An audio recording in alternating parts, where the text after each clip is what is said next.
মনে রাখবেন, আমার রাসূলের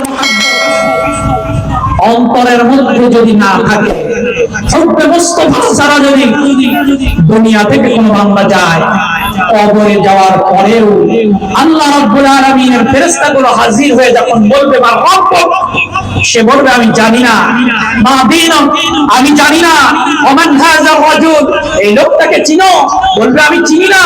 এমন ভয়ঙ্কর পরিণতি যখন হবে, তখন আমার রাসূলকে যারা দিল থেকে মহব্বত না করেছে, তাদের পরিণতি হবে বড় ভয়ঙ্কর। কবরটাই তাদের জন্য জাহান্নাম হয়ে যাবে।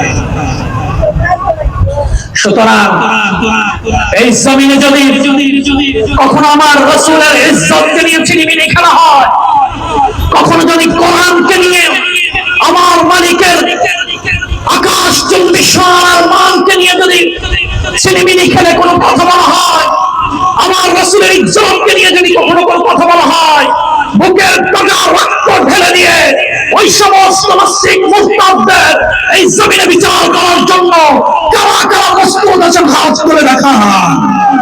নারে তাকবীর, নারে তাকবীর। দিন ইসলামের আলো আল্লাহ তাআলা আমাদেরকে কবুল করেন, বলেন আল্লাহুম্মা আমিন।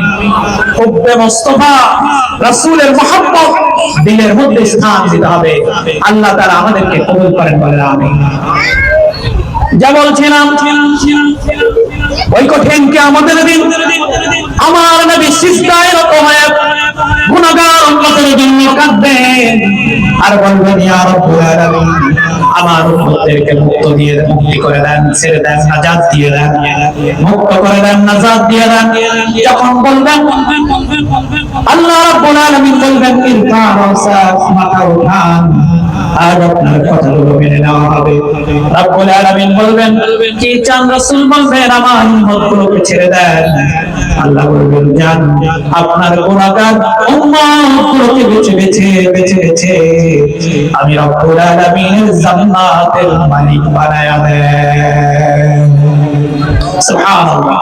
রাসূল বলবেন, জান, আপনার গুনাহগার উম্মতগুলোকে মুক্ত করে জান্নাতের মালিক বানায়া দেন। শেষ পর্যন্ত এমন উম্মতগুলোকে পর্যন্ত আমার রাসূল শাফায়াত করে জান্নাতে নেবেন, যে উম্মতটা শুধুমাত্র কালেমায় বিশ্বাস করেছে, আল্লাহকে বিশ্বাস করেছে, হাবিবকে বিশ্বাস করেছে, কোনো আমল করেন নাই।